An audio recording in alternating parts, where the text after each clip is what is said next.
All right, welcome to the ADHD Reader. This is my first video. It's going to be a top 10 about the most influential books in my reading life. Or top 10 or something. I don't know. I haven't counted them. So let's go. Let's start with the classic, Lord of the Rings and The Hobbit. I picked them up at the same time. I was 13 years old. The movie came out, and I went to see it with my aunt. And wow, my mind was blown. At the end of the movie, I saw based on the book by J.R.R. Tolkien, and I ran, picked it up at the library, started reading it, and boy, did I hit a wall. That Concerning Hobbits introduction was so hard, and I didn't get it. And I tried to find on the internet some information, and I read about the Hobbit. I went and picked it up, devoured that right away, and then went back to the Lord of the Rings, and it was a lot easier. This was just a foundational thing. It gave me my love of fantasy. Growing up, I was a reader, but mostly comic books and children books. But until I was 13, I didn't really read that much, and this started it all. And the next one as well. I'm a millennial, so it's gonna have to be on the list. No matter what we think of the author nowadays. I never had trouble separating the author from the work, but that's up to whoever the reader is, right? And the Harry Potter books. This came at an important time in my life where I was having difficulties. I was struggling. I was a little lonely, and it came at the right time. It gave me this beautiful story of friendships and of wonder, of magic and the magic of the world, and it gave me another sense of the special nature of stories and what they accomplish in our lives. And it'll always have a special place in my heart too, because it's the series that I started reading in English with. At the time, whenever we had a new book, it took forever to get a translation for it, sometimes up to 2 years. And when the fifth book came out, I just could not wait for it anymore. I read the Goblet of Fire like 5 times at that point, and I was like, I need the next one. Fifth book comes out, and I'm like, okay, well, how long am I going to have to wait for this?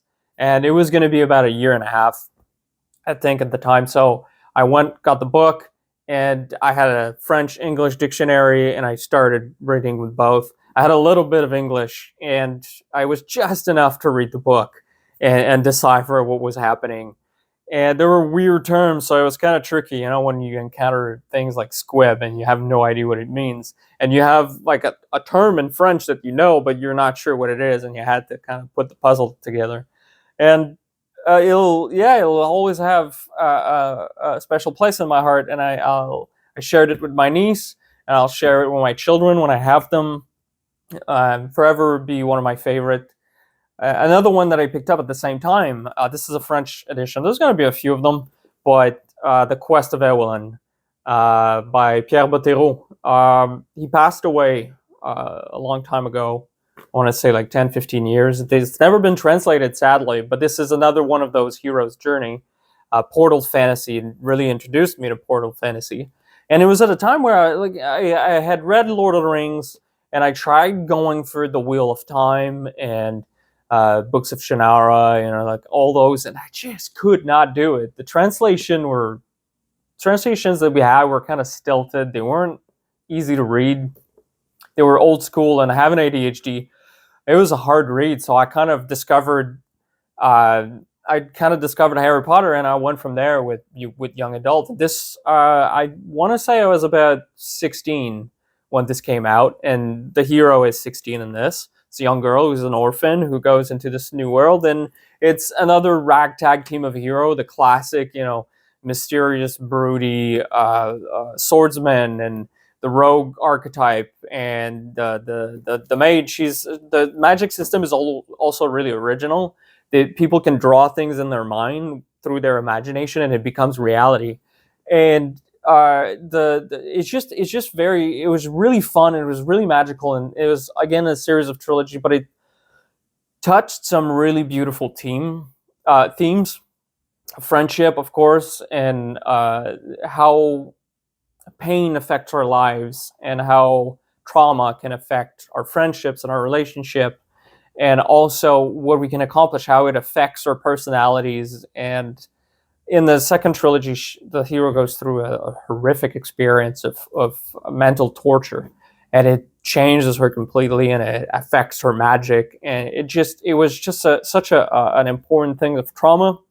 It was trauma in my life, and this helped me kind of process it a little bit at the time, and a little bit with Harry Potter as well. But this will always be one of those series that I'll never get rid of.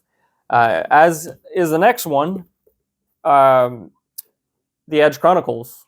This was fun because it's one of those that I discovered as I was wandering the library. I was always there, and I found this, and the illustrations really talked to me.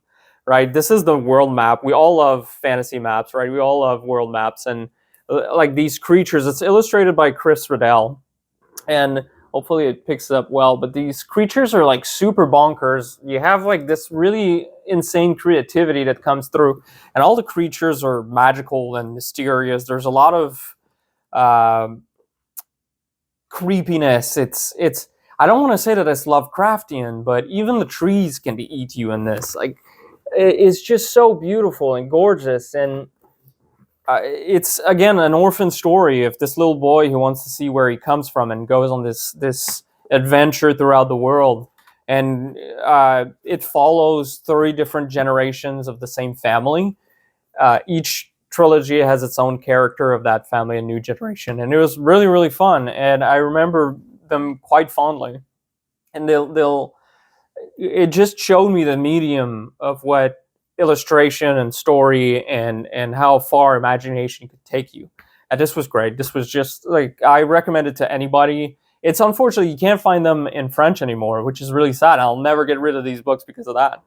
And in the same vein, I discovered The City of Dreaming Books by Walter Moers.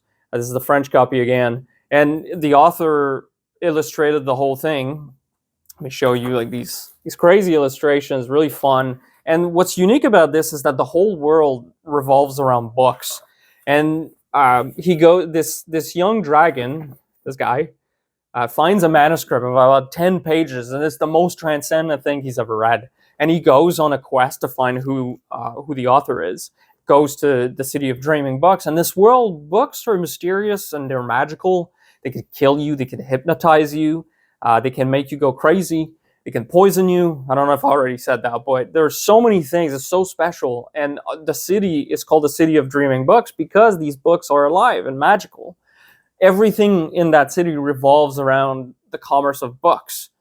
And you have catacombs, but they're not about dead people. They're about dead books or books that have been abandoned or lost. And there's an entire group of people who go down and explore, and they have like these wars against each other to get bounties, to fight for bounties, because they're bounty hunters, but for books. It's just a crazy world, and it is translated. There's a sequel. I'm terrified of reading the sequel because I don't want to ruin the memory, but I'll do it one day. But Crazy World, pick it up. It's a kid's book, but it's like 500 pages long and really well written. It pushed me a little bit in my reading capacity at the time, and it was great. It's just beautiful and wonderful. But later on, I fell out of reading. As I grew older, I went to school, and now so many of us, I sort of got out of reading and discovered the behemoth of The Name of the Wind by Patrick Rothfuss.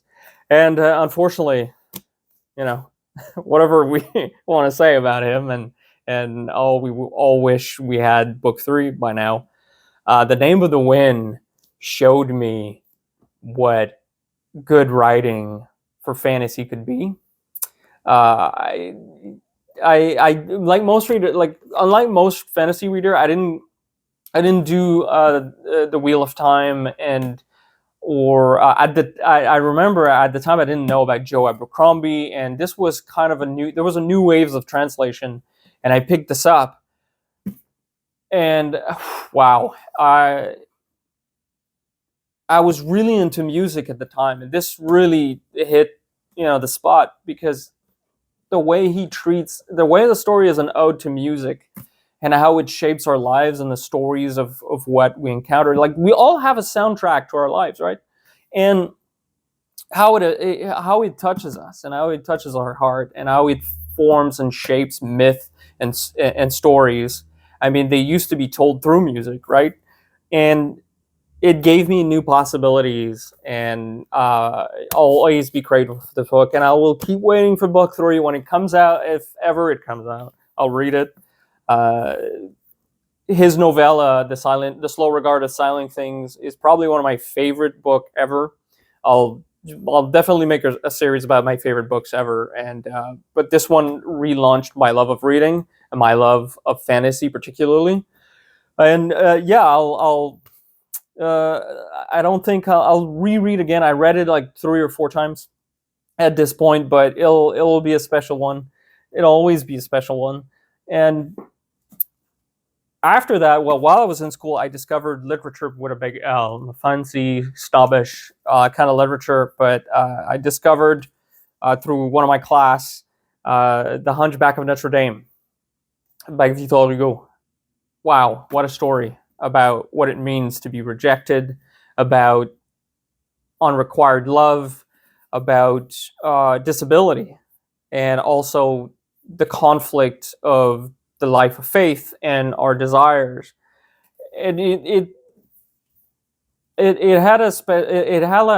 touched my heart because I grew up. My dad was a pastor, so I grew up Christian. And in our world, in Quebec, where I come from, it's not religion is not well viewed, and it's not very common. So this was a special read, especially because I was a young man at the time and I was confronted with new ideas. And this was just such a crazy, beautiful story. And if you've never read Hugo, he had such a way of talking about people, of writing about people, and he writes so beautifully. There's a poetry to every word that he puts on the page. And you discover slowly but surely this tragic love story that's unrequired, and this character who lives in the background, who's rejected by society, who's unloved and lonely and mistreated. It made me feel seen. I may not be physically disabled, but I having ADHD kind of alienated me from certain things, and this just spoke to me in a new way, and it made me discover the richness of literature, and how we could experience more of life through the written word. And the next one is in the same vein, but this one is poetry. This gave me a better sense of who I am as a French Canadian, Québécois specifically. This is Gaston Miron, L'Homme Rapaillé. It's probably the most seminal work of French Canadian poetry. It's really about the richness of language, how it affects our identity, how our connection to the land and language unites us as a people. And it gave me a sense of where I come from, of who I am through language. And he plays with words in a unique and special way that nobody I've ever seen can do. And it's unfortunate because it can't be translated. It's the way he writes is quite special. It's bold, and it's risky, and it's powerful. It speaks of a unique perspective that is hard to share because the rest of the country where I live, it's not well respected. We were not well viewed, and he was a very militant person. He took a lot of pride in his language, and it clearly comes through because the way he plays with language, and the it's not puns, but the wordplay that he does is so powerful. And he would twist words like a puzzle and just explore such profound ideas, how we're connected to the land, how we're connected to each other through our history. And yeah, it made me know where I come from in a deep, deep way. And it gave me my love of poetry, of course. Last one, but not the least, The Little Prince. Man, the story of friendship, what it means to be lonely, what it means to be loved, the mystery of the world and our place in it. And this is the kind of book that you can read over throughout your life, over and over, and you'll always see new things. And I'm due for a reread. It's about 10 years since I read it. This is a manuscript edition, and I look forward to reading it. Man, there's a reason it's a children's classic, but it's also an adult classic because the relationship between the little prince and the aviator evolves in such a touching and serene way, slowly, like getting to know each other, but tentatively. And yeah, it'll always be one of my favorites. It's a beautiful story, and yeah, those are the books that have shaped my life as a reader, that were really influential. Let me know in the comments what you have been influenced by, what changed your life as a reader, and I look forward to reading it.